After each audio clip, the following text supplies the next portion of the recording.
Shalom. Kita patut bersyukur hanya karena kemurahan Tuhan kita ada sampai saat ini. Mari kita memuji Tuhan, kita menyembah Dia. Tak terbatas kuasa-Mu Tuhan, semua dapat Kau lakukan. Apa yang kelihatan mustahil bagiku, itu sangat mungkin bagimu. Di saat ku tak berdaya, kuasa-Mu yang sempurna. Ketika ku percaya mukjizat itu nyata, bukan karena kekuatan, namun Roh-Mu ya Tuhan. Ketika ku berdoa, mukjizat itu nyata. Sungguh tak terbatas kuasa-Mu atas setiap kami Tuhan. Tak terbatas kuasa-Mu Tuhan, semua dapat Kau lakukan. Apa yang kelihatan mustahil bagiku, itu sangat mungkin bagimu. Di saat ku tak berdaya, kuasa-Mu yang sempurna. Ketika ku percaya mukjizat itu nyata, bukan karena kekuatan, namun Roh-Mu ya Tuhan.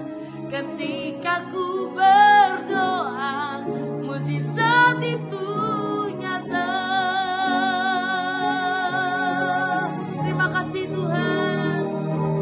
Di saat ku tak berdaya, kuasa-Mu yang sempurna. Ketika ku percaya mukjizat itu nyata, bukan karena kekuatan, namun Roh-Mu ya Tuhan. Ketika ku berdoa, ketika ku percaya mukjizat itu nyata.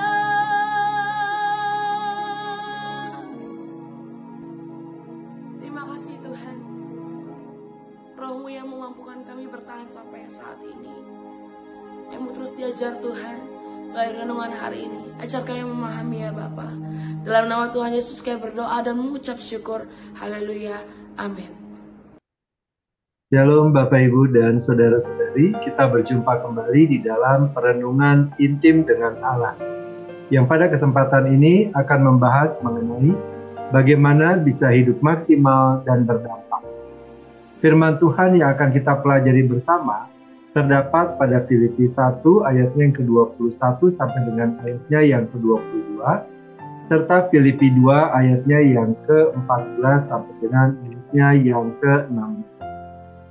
Berikut adalah firman Tuhan di dalam Filipi 1 ayatnya yang ke-22. Karena bagiku hidup adalah Kristus dan mati adalah keuntungan. Tetapi jika aku harus hidup di dunia ini, itu berarti bagiku bekerja memberi buah. Jadi mana yang harus kupilih? Aku tidak tahu. Berikut adalah firman Tuhan di dalam Filipi 2 ayatnya yang ke-14 sampai dengan 16. Lakukanlah segala sesuatu dengan tidak bersungut-sungut dan berbantah-bantahan, supaya kamu tiada beraib dan tiada bernoda sebagai anak-anak Allah yang tidak bercela di tengah-tengah angkatan yang bengkok hatinya dan yang sesat ini. Sehingga kamu bercahaya di antara mereka seperti bintang-bintang di dunia. sambil berpegang pada firman kehidupan agar aku dapat bermegah pada hari Kristus, bahwa aku tidak percuma berlomba dan tidak percuma bersuka-suka. Bapak, Ibu, dan saudara-saudari, apakah yang akan dilakukan pertama kali oleh seorang atlet panahan sebelum memanah? Seorang atlet pelempar lembing sebelum melemparkan lembingnya, dan seorang penembak jitu sebelum menembak? Semuanya akan melihat dahulu target yang akan dituju. Kemudian setelah itu baru mengarahkan seluruh perhatian, seluruh kekuatan dan keahlian yang dimiliki untuk dapat mencapai target yang sudah ditentukan. Hasil dari usaha yang dilakukan tersebut akan sangat tergantung pada intensitas dan kedisiplinan dari latihan yang dilakukan oleh para atlet sebelum perlombaan. Hal ini juga digunakan oleh Daud di dalam Mazmur 127 ayat yang keempat yang dikatakan, seperti anak-anak panah di tangan pahlawan, demikianlah anak-anak pada masa mudanya.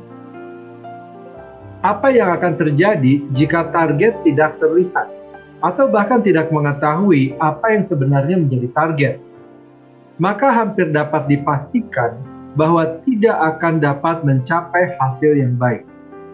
Seperti apa yang disampaikan oleh Rasul Paulus di dalam 1 Korintus 9 ayat 26 dikatakan, sebab itu aku tidak berlari tanpa tujuan dan aku bukan petinju yang sembarangan memukul.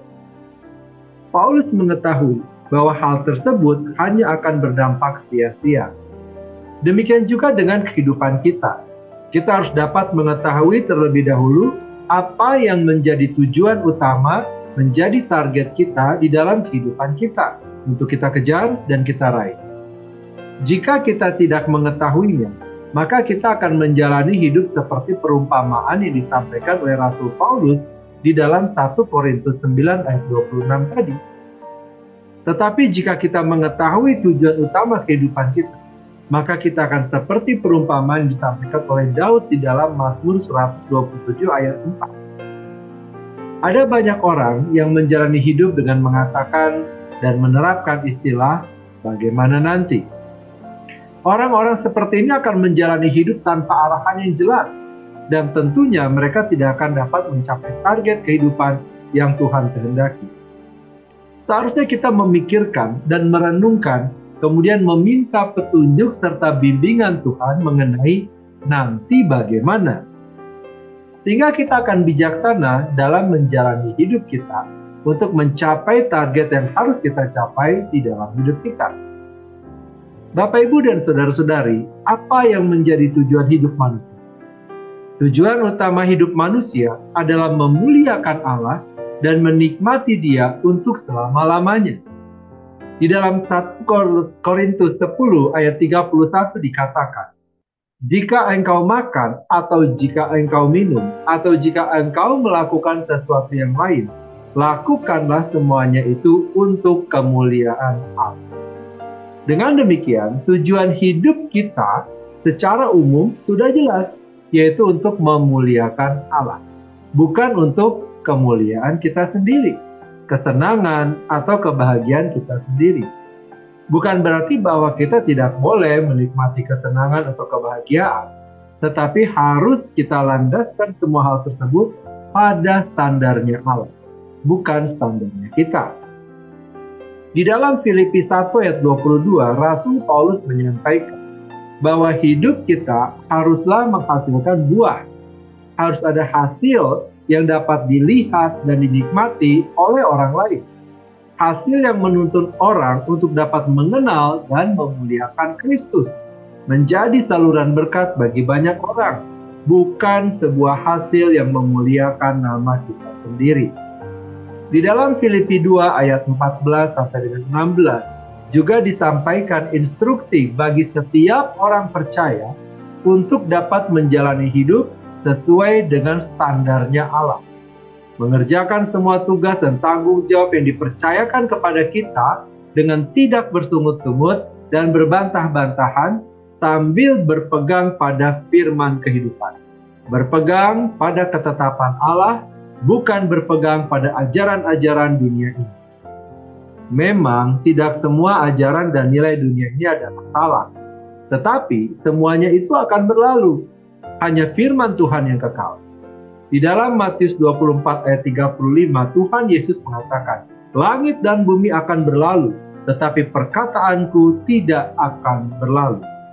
Dengan demikian, walaupun sebagian ajaran atau nilai dari dunia ini benar, firman Tuhan harus tetap menjadi panduan kita. Bapak, Ibu, dan saudara-saudari, Tuhan memiliki rancangan bagi setiap orang percaya. Dengan demikian, kita tidak perlu saling membandingkan. Terdapat beberapa aplikasi praktis dan hal yang dapat kita lakukan sebagai orang percaya untuk bisa hidup maksimal dan berdampak. Yang pertama adalah menggunakan talenta dan karunia dan bekerja dengan tekun, dengan maksimal dan bijaksana. Filipi 1 ayat 22.